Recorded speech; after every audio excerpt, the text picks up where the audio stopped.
One of these 20 fan-made weapons will be added to Monster Hunter Wilds in early 2026, and it's up to us to decide which one will be the lucky winner. But there is a catch to that, and we'll talk more about that soon. For now, we're going to go through them all. I'm going to tell you which one I like the best, and also which one I think is most likely to actually win and why. So we're starting off strong with a lance weapon. I did not see that one coming. Let's fucking go. Inspired by both the Wintermoon Nettle and the Peony Sparkler Jelly. I don't actually know what the Wintermoon Nettle is. I don't think I've ever seen one before. Peony Sparkler Jelly, I have seen one of those in Monster Hunter Wilds, and while trying to capture it, I accidentally killed it.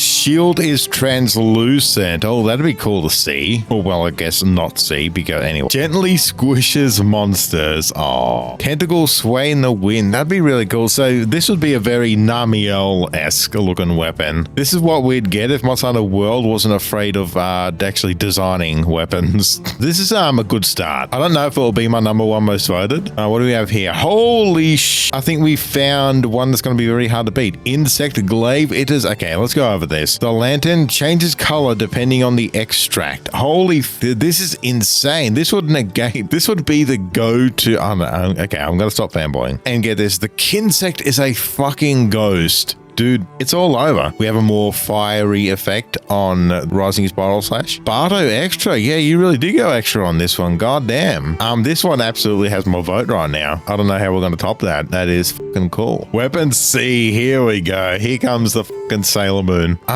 This is beautiful, actually. I see. This isn't a weapon I would vote for, but it is a weapon I would like to see in the game. I would honestly like to see all of these in the game. This isn't my kind of weapon, but I would fucking use it. Don't get me wrong. This is pretty as hell. Moving on. The Charge Blade, Frost Engrave Blade. So yeah, the chainsaw I'm guessing is gonna move like an actual fucking chainsaw. They are going very Wyvern Ignition inspired with this one here. The Wyvern Ignition Greatsword from World had a Wyvern Gem powering it. This one here has an Ice Gem powering it. The whole scheme is very, very familiar. I do like it. It's very Lich King Frostmourne vibes too. It doesn't beat the Insect Glaive for me, but it is a very solid contender. And now we have a hunting horn. Or was it a bow? It's a hunting horn. It is a hunting horn. Oh my god, we actually got the downy crakes on the weapon. Depending on the weapon's position, the downy crakes move accordingly. Imagine if they like jumped when you played the notes too. Kind of like the frogs in Zelda Ocarina of Time. I feel like this might be a fan favorite. The Kinsect's Delight. So it's a street lamp. A finely crafted insect glaive resembling a street lantern from a faraway land. The soft light is very popular among Kinsects. Alternative color. Oh, we got an alternative color. Weapon dying when. It feels like something you would see in the game. Good shit pitch black dragon. I do really like it. It doesn't beat out the other insect glaive, but again, I want all of these fucking weapons. Here we have the longsword. Jesus, this is anime as fuck. This is a fucking longsword, dude. Kuazarax, Edge of Oblivion. Dude, that's how you know it's a fucking longsword. You don't even have to see this shit to know this is a longsword. Powered by a tiny black hole, Kuazarax is proof of the primal power that once touched Earth. Some believe that within its core resides one of the many fragments of a primordial being that touched the world, granting supernatural powers to the first monsters who inhabited it and who still reside there today, turning them into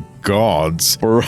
What anime is this from? This person is leaning fully into the longsword meme, and I'm here for it. This is the incarnate of I have the power of God and anime on my side. I still want it. Oh, the Singularity Divider. I do like the charges. I like this. I've been loving Hammer so much. I love stuff that changes based on charge level. We need more of that. Still doesn't beat the Insect Glaive, but well fucking done, Storm Rider art. Alright. Oh, we have a great sword. We have our first great sword. What the fuck is this? It's shattered. Does it shatter? Okay, hang on. Let's look at the graph. So it starts off in a shattered state, and when blocking, when you charge up, it forms together at max charge. It's fully complete. That is fucking cool. As a bias, it's greatsword main. I really like this. The only reason I would kind of vote against, not really against it, but a greatsword did win the last competition in World. I do want to see another weapon get some love, but holy, this is probably my second favorite one. I am biased.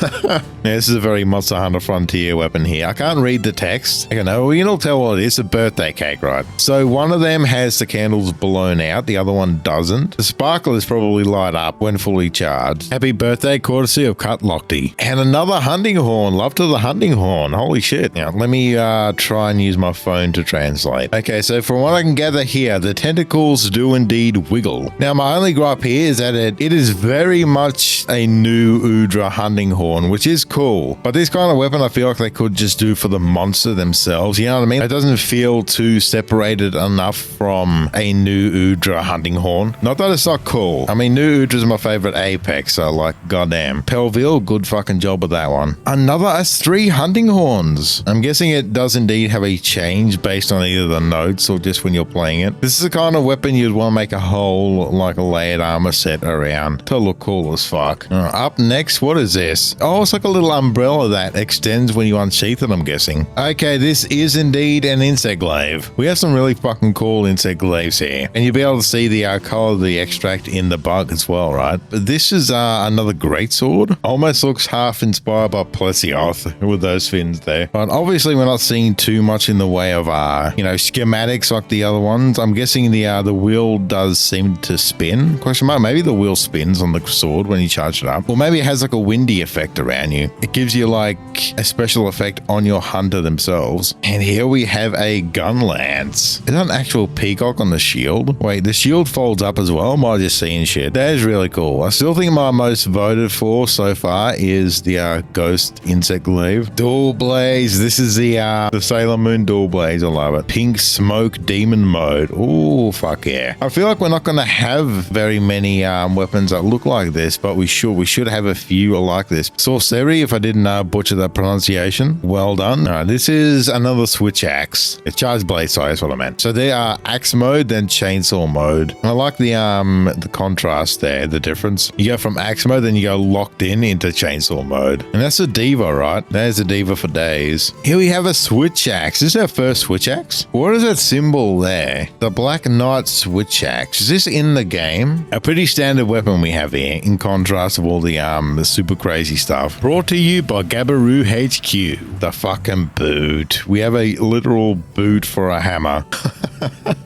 I can already see the fucking memes. But like, wouldn't you want to be hitting with the tip of the boot to actually look like you're kicking the monster? Now see, it would make sense if you hit them with the back when you're just whacking them. But then if you go for like a big golf swing or something, you would want to really just punt them out of the fucking park. That's cool though. I can't say no to that one. And then last but not least, another hunting horn. Dude, hunting horn's getting all the love, hey? And we have translations for this. It's cool. That's cool. The pedestal has an inner ring that is attached and rotates together with it. The Diva's head always stays on top and her feet remain at the bottom. So the Diva forever rotates for this one. During the performance, the Diva oh shit, we're getting the Diva herself in on this one. So voting period will end on July 18th. So definitely get your votes in now while you can. Now let's take a look at the selection process. This is the important thing to consider. Players will be able to vote for their favorites, and the top 8 weapon designs and top 8 pendant designs will be selected based on the number of votes received. So we get to choose what the top 8 weapon designs will be. However, the Monster Hunter Wilds development team will select one winner from each category, so weapon and pendant, and will announce the results. So we get to pick what the top 8 will be, but the Monster Hunter team will decide what the final weapon will be. And the judging criteria will be based on their originality and feasibility for implementation into the game. So that's why I feel like something like this beautiful insect glaive here might not make it, because as you can see, there's a lot going on here, right? We got candles, we got the fucking lamp, a different fiery effect, whereas something like this is much more grounded and easy to implement. We got the whole ice gem here, which makes it feel a lot more realistic for the game. Much like the Wyvern Ignition in Monster Hunter World, we got a nice little gem to explain what the hell's going on with this weapon and make it feel lore friendly. Not that weapons have to be very lore friendly, but I just feel like that's why something like that would win. Or a simpler design like the Kinsect's Delight. Obviously this would be significantly more easy to implement than the Ghost Insect Glaive. So I do feel like these more extravagant designs will unfortunately be at a disadvantage, even if they're the most voted for. So my bet is that the Frost Engrave Blade is going to be the winner. Time will tell, we'll see if I'm right. But of course my vote is going to go for the Ghost Insect Glaive. This shit is just way too good. Let me know which weapon you want to win and which weapon you expect to win based on player vote and the criteria.